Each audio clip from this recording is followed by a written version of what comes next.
안녕하십니까. 휴일은 잘 쉬고 계신가요? 또 한 주가 어려운 또 한 주가 지났고, 오늘은 뭐라 해야 되죠?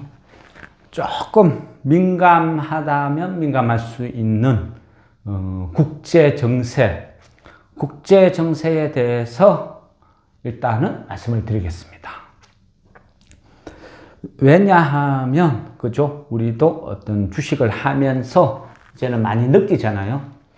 왜 세상 돌아가는 것을 알아야 되는지, 그를 이제는 조금씩 우리가 알고 대응을 해야 된다. 이런 걸 이제 조금씩 이제 어떤 교훈을 통해서 느끼는 거죠.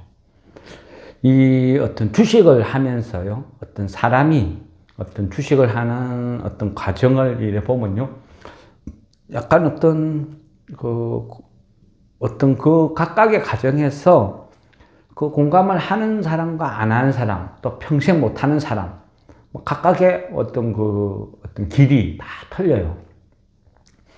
물론 제가 생각하는 길이 맞다는 것은 아닙니다. 그렇지만 이래 한 번씩 하다 보면 대부분의 어떤 주식하는 사람들은 그냥 차트만 봐요. 차트만 보고 사고 팔고, 그죠? 그 사람들이 하는 이야기는 항상 그래요. 철저하게 손절 라인만 잡으면 괜찮다. 그런 이야기를 참 많이 해요. 글쎄요. 그러면 제가 왜 서두에 이런 말을 꺼내냐 하면요, 어떤 차트라는 관점에서 주식이라는 걸 쳐다보면요, 크게 토론할 게 없어요. 그리고 제 입장에서는 어떤 심각한 부분을 이야기를 하면, 차트 매매를 하는 사람 입장에서는 뭔 소리야? 그게 주식이랑 뭔 상관이 있어? 이런 개념이라는 거죠. 우리가요, 그 주변 돌아가는 정세, 역사, 또 또 지금 현 시점의 우리 지도자는 누구인가? 여러 가지가 복합적으로 작용을 해서 대한민국이란 나라와 어떤 경제, 이런 것이 돌아간다는 거죠. 그러다 보니까, 암만 우리가 주식을 한다 하지만, 또 시세 차익을 노린다 하지만, 그 이면에 또 알아야 될 거, 이해를 하고 있어야 될 부분, 이런 부분이 많이 있어요. 미국이란 나라는 기축통화, 그죠? 달러에 대한 기득권, 기축통화라는 걸 갖고 있죠. 그러면요, 이 경제 논리로 봤을 때 미국이란 나라에서는 어떤 특혜죠, 특혜. 달러를 무한정 찍어내서, 그죠? 자기네들 마음대로 할 수 있고, 그 달러를 국제 공용화폐로 인정을 해줬잖아요. 그러면 보통 통상적으로 보면 미국이란 나라는 재정 적자라는 것은 무시해야 돼요. 왜? 재정 적자는 계속 누적되고 쌓여도, 그죠? 쌓여도 예전같이 근본이체 이런 게 아니란 말이죠. 그러니까 재정 적자를 감수하고라도 어떤 전 세계 경제, 어떤 평화, 이런 걸 위해서 이바지를 해라. 어떤 그런 역할이 더 큰 거죠. 그래서 달러의 어떤 가치, 아니면 달러 운용 방식은 어떤 전 세계를 뒤흔들 수도 있고, 아니면 또 안정적으로 흐르게 할 수도 있고, 엄청난 위력을 갖고 있어요. 그러다 보니까 때로는 어떤 문제가 많이 야기될 때도 있어요. 그런데 지금 미국은 어떤 식으로 하느냐? 기축통화를 운영하는 국가로서 자기의 어떤 책임은 하나도 안 져요. 그냥 져버린 거죠. 책임은 나 몰라라 하고 어떤 권한만 누리려고 지금 하고 있다는 거죠. 그게 어찌 보면 달러 독재, 달러 횡포, 이런 식으로 흘러가고 있어요. 그러다 보니까 어떤 전 세계 경제, 어떤 나라의 어떤 화폐 운영, 뭐 이런 부분은 등한시한다는 거죠. 아니 등한시하는 게 아니고 아예 관심이 없어요. 그러다 보니까 미국 우선주의, 미국 중심에서 다른 나라야 죽든지 말든지 나는 몰라. 우리나라, 미국 입장에서 우리만 볼 거야. 그런 식으로 하다 보니까 어떻게 해요? 달러를 무한정 풀어서 공급하고 그거를 다시 회수하기 위해서 금리를 1년 사이에 과도하게 올리고 연준의 파월이라는 사람은 말을 이랬다 저랬다 엉망을 만들어버리죠. 한마디로 개판이에요. 개판. 모든 악의 축은 지금 미국이다. 그 말이 맞아요. 그렇지만 어떻게 해요? 힘이 없는데. 힘이 없으니까 어쩔 수 없이 막 당하는 거죠. 또 어떤 나라는 그 장난질에 죽을 수도 있어요. 그런데 이번에 천만다행이다 싶은 것은 뭐냐? 그죠? 실리콘밸리 은행이 1등 했다는 거죠. 그거는요, 엄청난 다행이에요. 왜? 동남아 어느 국가든지 아니면 다른 나라 어떤 은행이 파산을 해도 미국은 눈 하나 깜짝 안 해요. 그냥 my way, 나의 갈 길을 가겠다. 그 나라가 부도가 나든 파산을 하든 말든 우리하고 뭔 상관이야? 이런 행보를 보이는 게 미국이었는데 다행히도 실리콘밸리가 제일 먼저 낮아빠졌어요. 이것은요, 어찌 보면 다른 나라들 입장에서, 우리나라 입장에서 보면 신의 한 수. 엄청난, 그죠? 대형 호재. 이렇게 볼 수가 있는 거예요. 그래서 이 실리콘밸리 은행이 무너지고, 그 다음에 어떤 미국에서 어떤 빠른 대응 조치, 이거를 하는 과정, 거기에서 또, 그죠? 유럽을 어떤 바운더리로 하는 그 CS은행, 그 스위스, 그죠? 규모로 보면 스위스 2위 그 정도 되는 은행이에요. 근데 CS은행이 또 무너지고, 계속 제2, 제3 이런 은행들이 지금 계속 도미노 현상이 막 펼쳐진다는 거죠. 펼쳐지는 이 과정에서, 그죠? 어떤 미국이나 유럽이나 발빠르게 지금 대응은 하고 있어요. 그래서 그것이 그나마 다행이다. 그리고 제일 먼저 무너진 게 실리콘밸리, 미국이었다. 이게 어찌 보면 그 살아날 수 있는 유일한 희망이다. 이래 볼 수 있는 거죠. 그러면 앞으로, 그죠? 앞으로 어떻게 할지 몰라요. 어떻게 할 줄 모르는데 문제는 미국만 보고 있다는 거죠. 다른 나라는 안 보고 오로지 미국만 보고 모든 결정을 하기 때문에 더 심각한 문제다. 이래 볼 수 있는 거고요. 그러다 보니까 어떤 달러 운용, 그 다음에 인플레이션 이런 것도 풀릴 수가 없어요. 지금 하는 행태를 보세요. 외국인 노동자들은 다 차단을 해버렸어요. 그러니까 자국민이 감당은 못하죠. 그리고 전기차든 반도체든 미국에서 팔아먹는 것은 미국에서 생산해라. 그러니까 그죠? 울며 겨자 먹기로 많은 나라에서 미국에다 공장을 지어요. 그러다 보니까 미국은 때 아닌 특수를 계속 누려요. 사람 인력은 부족한데 일자리는 끝없이 늘어나고 있어요. 그러니까 어떻게 해요? 인플레이션이 잡히겠어요? TSMC나 삼성, 그죠? 현대 공장 미국에서 시작을 해요. 그런데 처음 예상한 것보다 공사비가 그죠? 40%, 50% 계속 불어나고 있어요. 그게 원자재가 오른 것도 있지만 가장 심각한 것은 임금이 안 꺾이죠. 그러니까 이제는 뭔가 공장을 지으려고 해도 어떤 그 인력, 수급, 이 부분이 더 큰 문제가 지금 대두된다. 이래 볼 수도 있는 거예요. 그만큼 어렵고 힘들다. 그래 보는 거죠. 그러면, 얘가, 적당히, 그죠? 미국이란 나라도 뭐든지 적당히 해야 돼요. 적당히 해야 되는데 지금은, 그죠? 완전 도둑놈들 행포를 보이고 있죠. 미국에 공장 지어라. 많은 특혜를 줄게. 한국까지 찾아와가지고 해유를 했어요. 오케이, 미국에 공장 투자를 할게. 그리고 땅을 매입하고 삽을 떴어요. 그러니까 지금은 어떻게 해요? 칼을 들이밀죠. 삼성한테 뭐라 그래요? 미국에서 반도체 공장을 지어서 거기서 돈 버는 것은 우리 갈라가져야 된다. 왜? 미국에서 벌었으니까. 그거는 미국 정부와 너네들과 나눠 가져야 된다. 그리고 반도체를 개발할 때 그 반도체를 개발하는 기술은 미국과 공유해야 된다. 미친놈들이죠. 그죠? 그건 말도 안 되는 소리죠. 칼만 안 들었지 강도예요. 그죠? 완전 푸틴보다 더 나쁜 놈이 바이든이고 미국이란 나라예요. 그만큼 황당하게 지금 돌아가는 거죠. 근데 우리나라는 어떻게 하고 있어요? 그죠?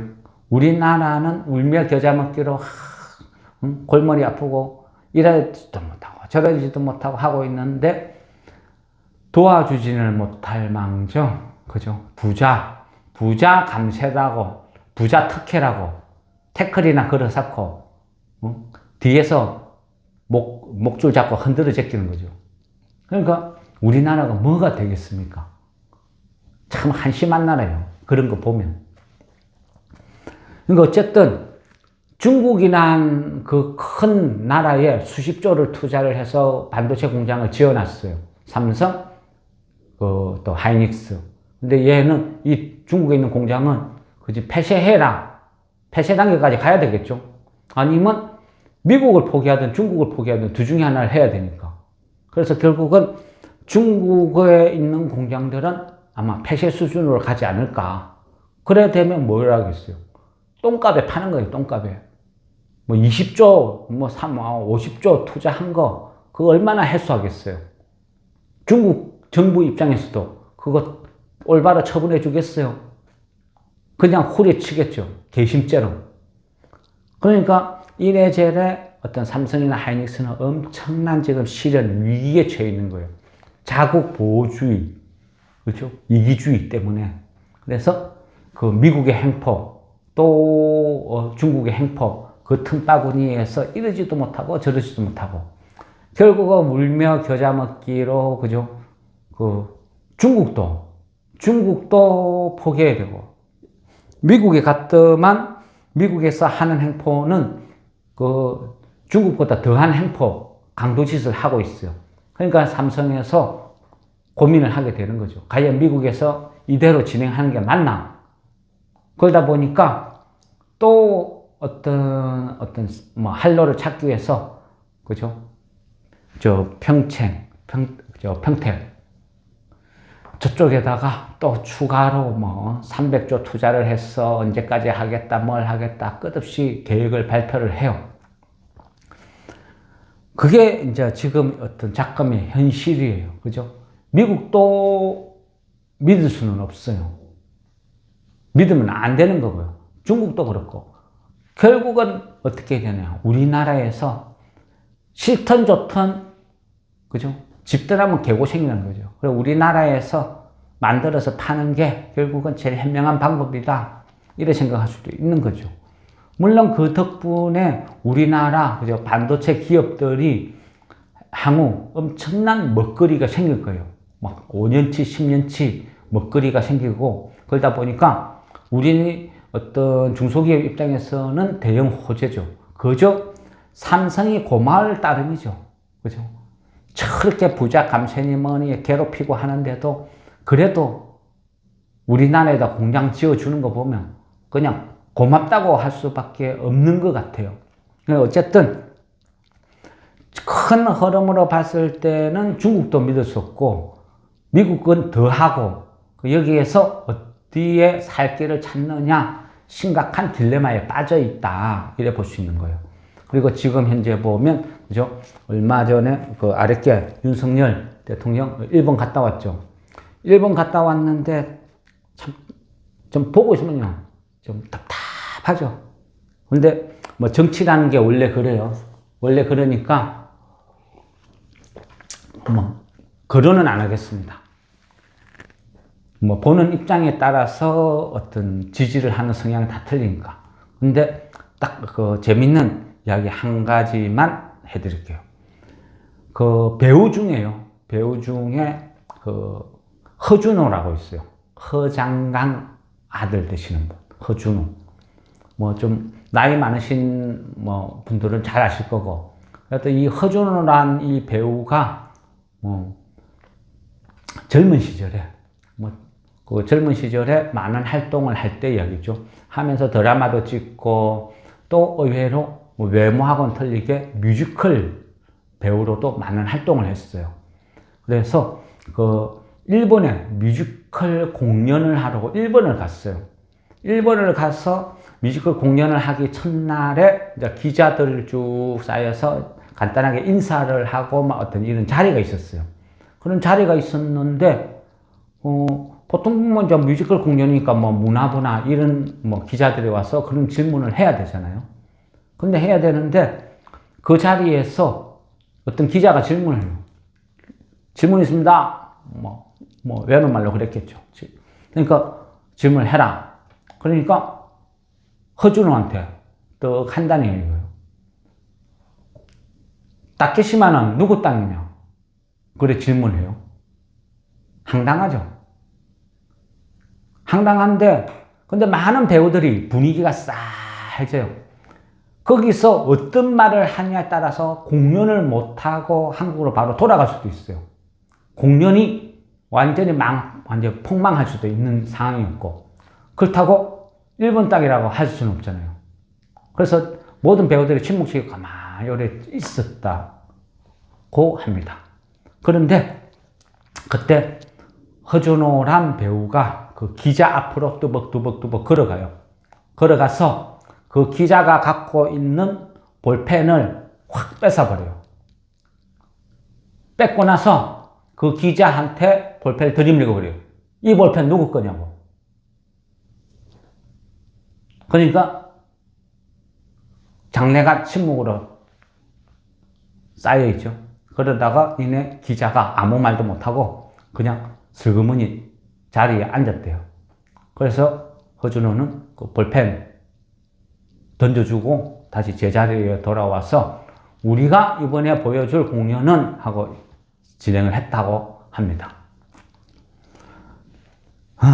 왜 이 이야기를 하느냐 하면요. 또 우리가 주식을 쭉 하다 보면 때로는 어떤 과거, 역사 속에서요. 많은 힌트가 있는 경우도 있어요. 그리고 과거의 어떤 기업의 어떤 스토리, 기술이 세월이 흘러서 뭔가를 만들어내는 경우도 있고. 그런데 오늘은 이제 좀 답답한 이야기를 또 하나 해야 돼요. 이 고구마 한 100개 딱 먹고 난 어떤 그런 상황. 저는 이번에 우리나라 대통령이 일본에 갈 때 그래도 뭔가 하고 일말에 약간 기대감, 뭐 어떤 그런 거는 조금 있었단 말이죠. 혹시나 하고. 그런데 전혀 아니었다는 거예요. 괜찮아요. 그냥 두세요. 오늘 약간 전체적으로 좀 크게 칠판을 잡아야 되니까 구도를 좀 멀리 했어요. 그러다 보니까 조명이나 화질이 좀 별로 안 좋아요. 근데 뭐 괜찮아요. 오늘은 이야기를 하는 게 전달이니까 그냥 두세요. 그냥 진행할게요. 김 PD님. 이게 뭐냐면 얘가 우리나라예요. 우리나라고 여기가 제주도, 여기가 이어도, 그리고 여기는 일본이 되겠습니다. 그러면 일본과 우리나라의 어떤 경계 지점을 적당히 중간 지점을 쭉 끈 게 그죠? 그 EEZ, 그 베타 경계 수역이라 그러겠죠. 바다지만 네 땅, 내 땅 이런 가르는 기준선이 되는 거예요. 보통 보면 그 나라의 대륙에서 바다로 몇 해리 이런 식으로 가르지만 그 기준을 충족하지 못하고 한일 관계는 대륙은 땅은 그만큼 가깝다 보니까 그 기준치를 못 넘어요.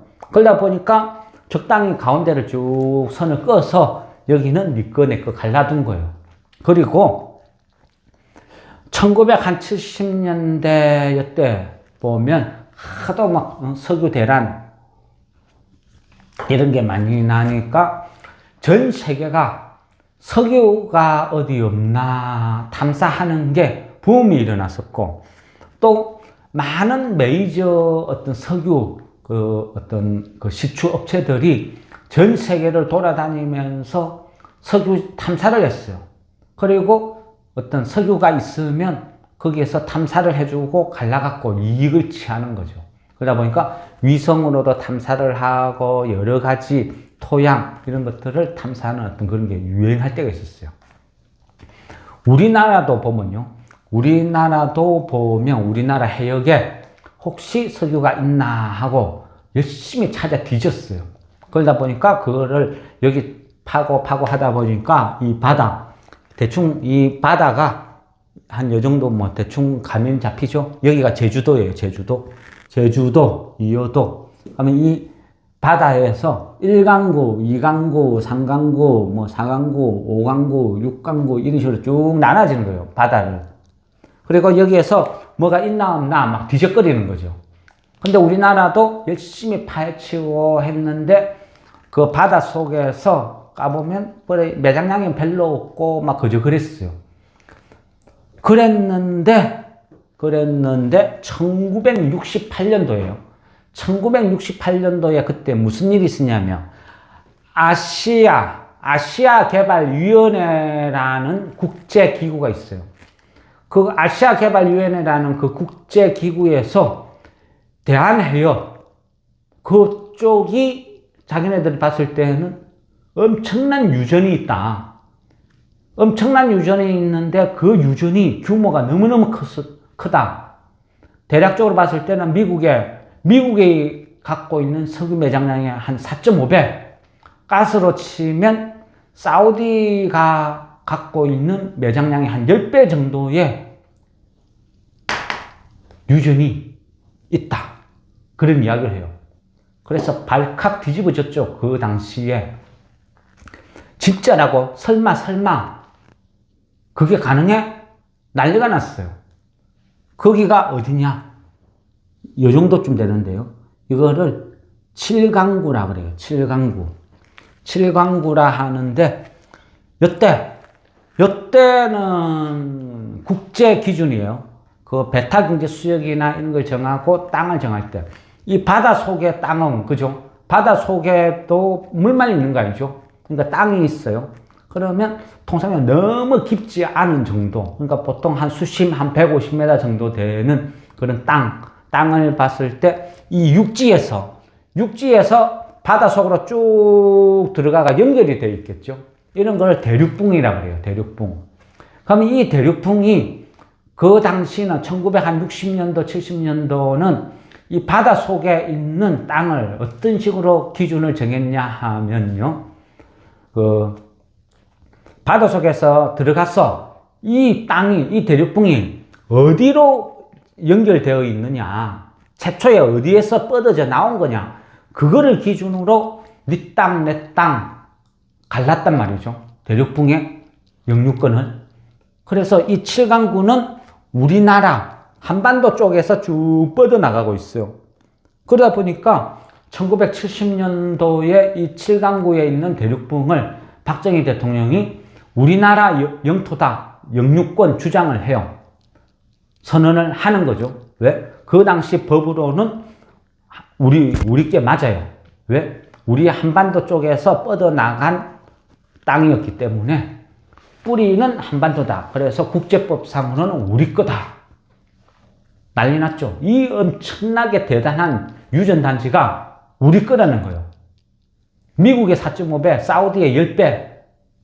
그러면 우리나라가 산유국이 되고 엄청 잘 먹고 잘 사는 그런 나라가 되는 거죠. 그런데 어떻게 해요? 우리는 그 당시에 유전을 개발할 수 있는 돈도 기술도 없었어요. 그만큼 어렵고 힘든 어떤 낙후된 나라였기 때문에. 그런데 그때 일본이 슬 다가와요. 다가와서 야, 그 거대한 유전이 있다는데 너희는 기술도 없고 돈도 없잖아. 그러니까 우리가 기술 되고 돈을 댈 테니까 같이 개발하자. 제의를 해요. 근데 우리는 너무너무 못 살고 어렵고 힘든 상황이 있으니까 그게 어디야? 그래서 오케이 해요. 그게 한일 공동 협정을 맺게 돼요. 맺어서 유전을 같이 개발하자. 그렇게 되는 거죠. 그래서 이제 이 팀을 결성하고 이런 식으로 뭔가를 쭉 이제 추진을 한다는 거죠. 그게 이제 이 7강구를 1978년도에 1978년 6월 달에 한일 공동개발구역으로 지정을 해요. 그리고 여기에서 쭉 이제 한일 공동개발이니까 협정서를 맺는 거죠. 이 7강구는 양국가가 협의하에 동시에 개발한다. 그런 식으로 협정문을 넣어둬요. 그러면 여기에서 이제 중요한 것은 동시에 어느 국가든지 혼자서는 독단적으로 할 수 없다. 동시에 가능하다. 이런 식으로 협정을 맺어뒀어요. 그래야 서로가 서로를 못 믿는 상태였으니까 그렇게 시작이 되었습니다.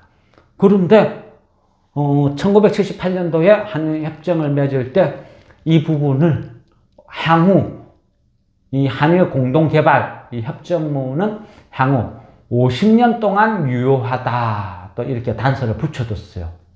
그리고 50년이 끝나는 그 3년 전에 서로가 합의하에 파기할 수도 있다. 양쪽이 하자 하면 하는 거고 한쪽이라도 싫다 하면 파기된다. 이렇게 해놨어요. 그리고 그때 이제 한일 공동개발을 하면서 열심히 시추도 하고 탐사도 하고 있어요. 그렇지만 우리는 아무것도 없었어요. 시추선이 있나 기술이 있나. 그러니까 오로지 우리는 지켜보는 입장이고 모든 바닷속은 일본이 가서 다 탐사를 하고 있는 그런 시점. 탐사를 하고 한 2년이 지난 시점이었어요. 2년이 지난 시점인데 갑자기 일본에서 개발을 스톱을 시켜요. 야, 파보니까 아무것도 없어. 자원이고 뭐가 없어. 더 이상 조사해봐야 시간 낭비야. 그러니까 하지 마. 스톱하자. 이렇게 해요. 근데 우리는 어떻게 해요? 기술이 있나 뭐가 있나. 일본에서 없다고 하니까 설마 하지만 어쩌지 그냥 가만히 있었어요.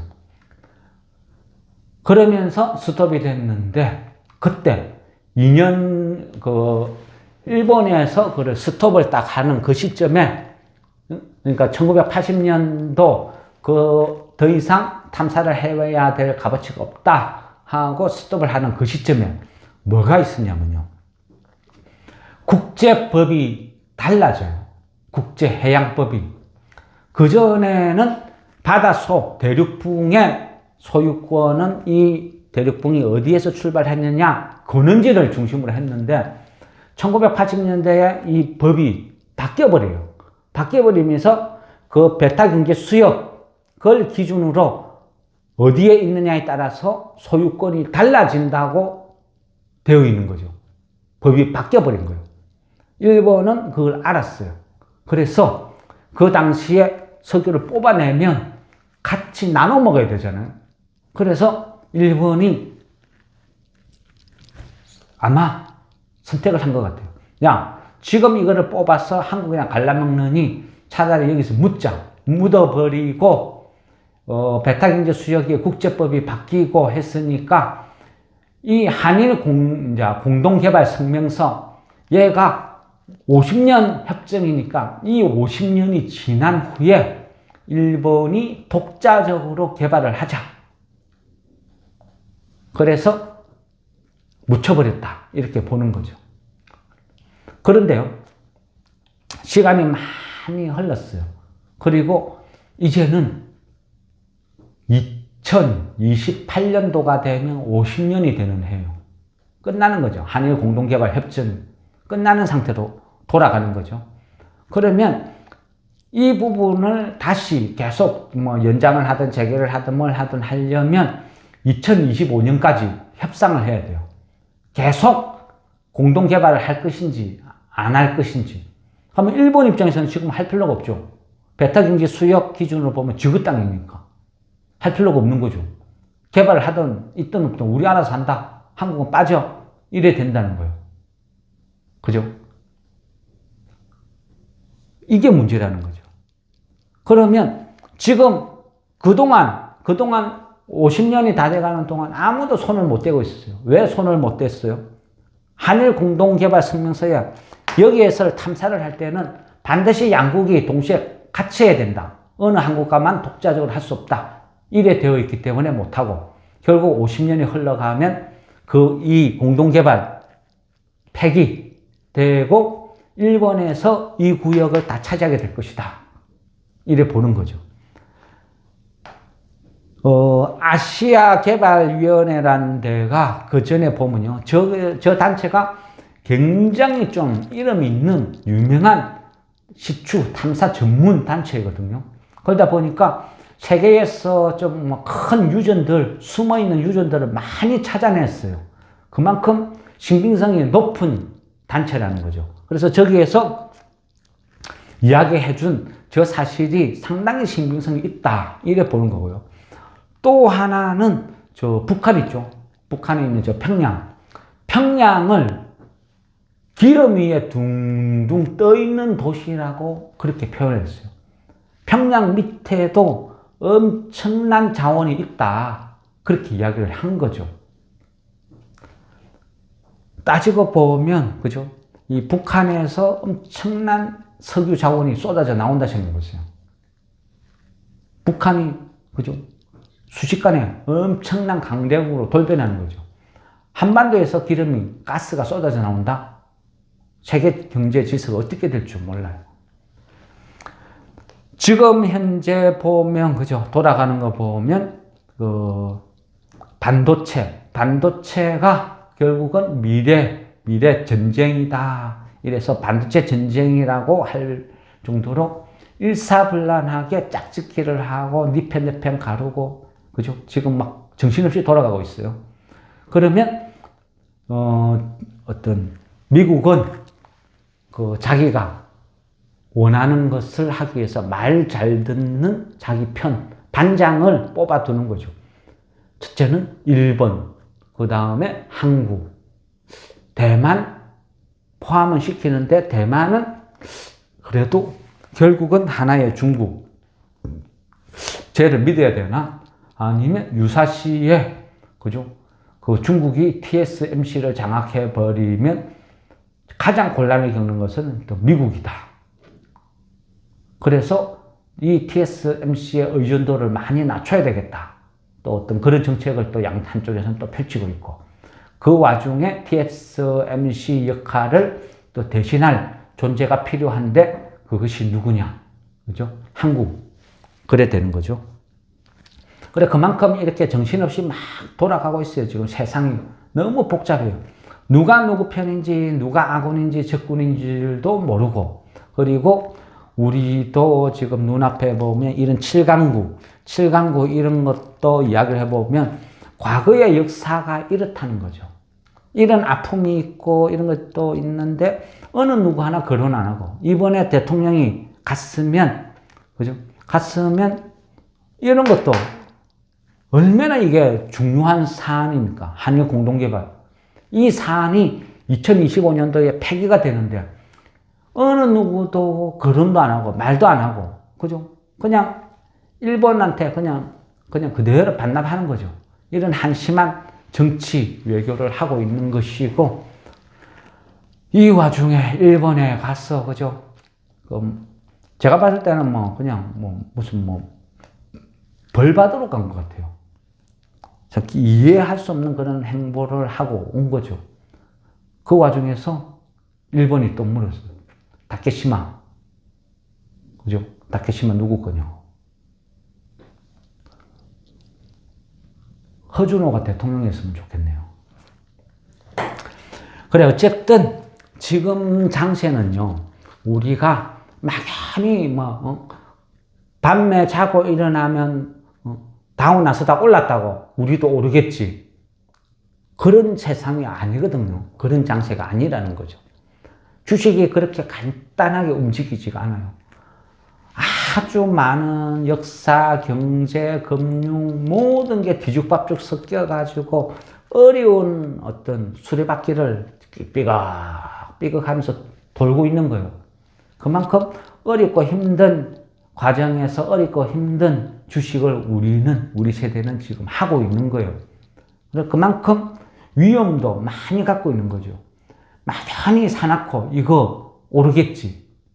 그거 아니라는 거죠. 그러면 큰 낭패를 봐요. 그죠? 은행이라는 게 파산을 해요. 그죠? 스위스라는 그 나라에서 있는 은행도 흔들흔들해요. 그러면 우리나라라고 안전할까요? 우리는 뭐 아무 상관없을까요? 어떻게 될지 몰라요. 위기라는 것은. 그래서 매일같이 공부를 하고 국제 정세를 보고 금융을 보고 조금이라도 뭔가 이상하면 주식 팔고 도망가야지 살아남아요. 아이고 나는 모르겠다. 나는 머리 아파서 안 볼란다. 나는 뭐 그냥 장투할란다. 그러면 다 망해요. 무조건 망할 수밖에 없는 게임이 주식이라는 거죠. 네? 기관은 내 돈 아니다. 아무도 신경 안 써요. 그죠? 실리콘밸리 은행 파산했을 때 국민연금에서 최초에 이런 계산을 해보고 하면 그저는 3,200억 정도 된다고 봐요, 저는. 그런데 이 놈들이 그나마, 그죠? 조금이라도 저 면피하려고 자꾸 줄여요. 아, 이거는 받을 수 있는 것 같고, 아, 이거는 아마 받을 수 있을 것 같고, 이거는 아마 살아날 수 있을 것 같고. 전부 그런 식이죠. 그래서 대략 한 1,000몇백억 정도 손실인 것 같다. 뭐, 그거는 작습니까? 은행에서 파산을 하고 미국 정부에서 보호를 해주겠다는 것은 예금자 보호예요, 예금. 일반 고객들이 예금을 보호를 해주겠다는 뜻이지, 그 주식 채권에 대해서 변상해주겠다, 그런 뜻이 아니라는 거죠. 주식 채권은 그냥 없어지는 거예요. 제로예요, 제로. 거지 된 거예요. 예금만 보호를 해주는 거지, 그 주식 채권은 그죠? 투자는 자기 책임 판단 하에 그래 돼 있잖아요. 그래서 다 날린 거라는 거죠. 그만큼 심각한 거예요. 근데 국민연금 뭐 몇천억 날리고도 누가 반성문을 씁니까? 발표를 합니까? 대국민 사과를 합니까? 아무것도 없어요. 몇천억씩 날리면 어때요? 뭐 월급쟁이들 세금 더 떼면 되고, 아니면 국민연금 고갈됐는데요, 돈 없는데요, 그러면 끝나는 거죠. 그게 우리나라 연기금, 그죠? 기관들의 딱 수준이거든요. 레벨 수준이 그거밖에 안 돼요. 그런 인간들이 뭘 알겠어요?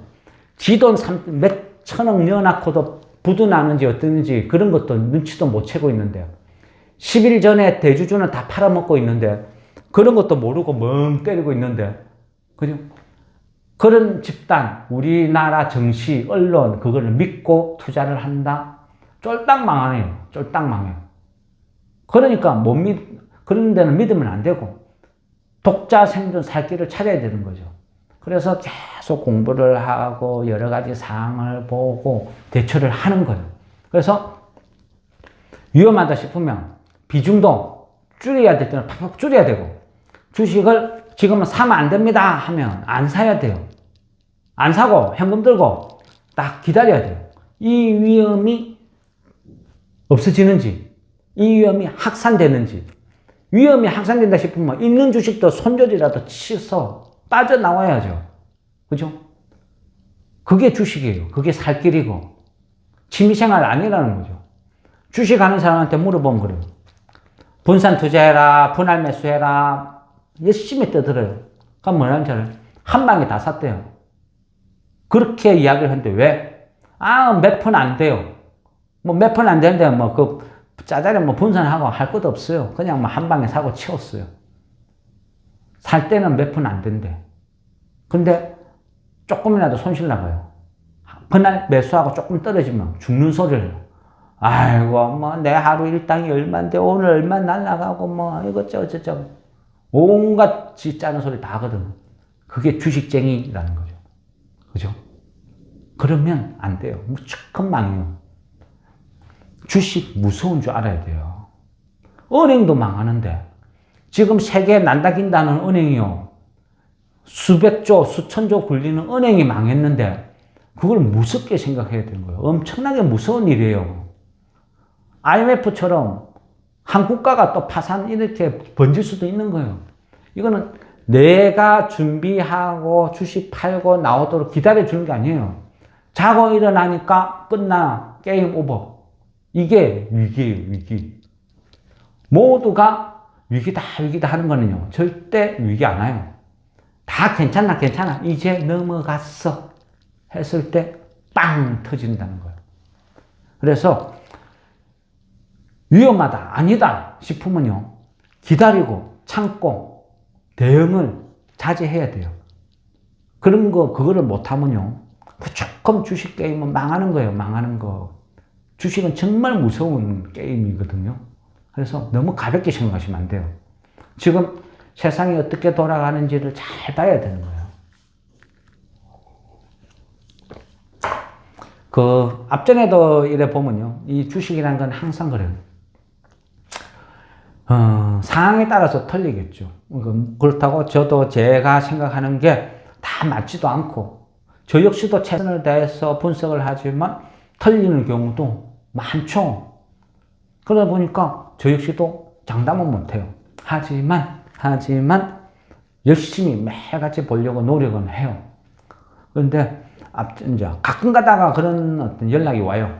물론 뭐 웬만하신 저는 제가 누군가한테 사기친다, 숨긴다, 이런 개념이 없으니까, 뭔가 전부 가르쳐 달라면 그냥 다 가르쳐 줘요.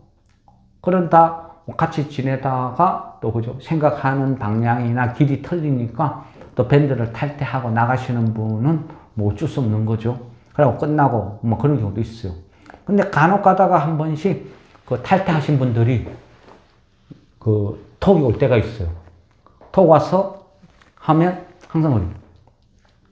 예전에 방장님이 좋다고 해서 이 종목을 사놨는데 계속 떨어진다. 이거 어떻게 하면 좋을까요? 좋다고 해서 샀는데 무슨 일이 있나요? 이런 식으로 질문이 왔어요.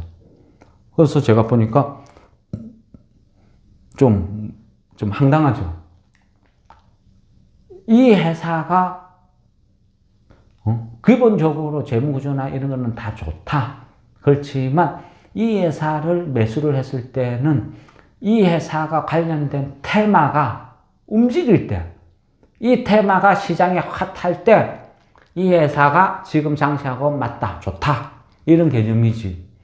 1년 12달, 그죠? 365일 항상 좋다, 그런 뜻은 아니죠. 주식이라는 게 원래 그렇잖아요.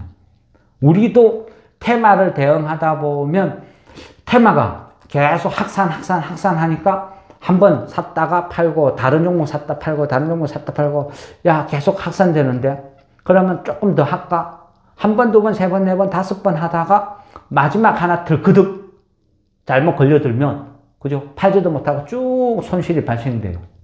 그죠? 우리, DGI, 인공지능, 이래서 퐁당퐁당 하다가 마지막에 탁 아다리 잘못되니까, 그죠? 빼도 빠져나오지도 못하고 그냥 가랑비 어쩌듯이 주주주주 손실이 발생되잖아요. 이게 테마를 마지막에 잘못하면 이런 일이 벌어져요. 이럴 때는 어떻게 해요? 결국 그냥 방치해 두는 거예요. 방치해 두면 또 이런 종목은 또 흐르고 하다 보면 어떤 이슈로든 뭐로든 누군가 또 손을 대거든요. 그러면 또 어느 순간 또 확 급등이 나와요. 그래서 그때 탈출을 하든지 할 수가 있으니까 그냥 이래 두는 거죠. 그래서 테마는 항상 몰빵하면 안 된다, 적당한 비율로 조금 해야 된다, 계속 이렇게 말씀을 드리는 거예요. 그런데 예전에 이야기했던 종목들을 해놨다가 그거를 자기 나름대로 사서 보고 이게 계속 빠진다, 안 오른다, 네가 좋다고 했는데 왜 안 오르냐, 왜 빠지냐, 그게 이제 일반인들의 어떤 수준이에요, 수준. 그죠? 테마라는 거, 장이라는 거는 계속 바뀌어요. 매일같이 바뀌어요. 그죠? 매일같이 바뀌고 있는데 그런 것들은 생각 안 하고, 그죠? 옛날에 내가 한번 샀다 팠다 했는데 나는 얘를 먹었어. 나는 얘한테 참 좋은 추억이 있어. 그래서 다시 들어갈 거야. 이건 아니라는 거죠. 항상 장을 잘 맞춰서 지금 이 종목은 손을 대도 되는지 안 되는지 구별을 해야 돼요. 어떤 그런 부분이 중요하다. 그리고 우리도 보면 요즘 장이 좀 어렵죠. 그러니까 시세가 잘 안 나요. 가량비 어쩌듯이 찔끔찔끔 젖는 것도 많고. 그렇지만 진짜 저 바이오 같은 거 이런 거 한번 보세요. 처참한 종목들이 엄청나요.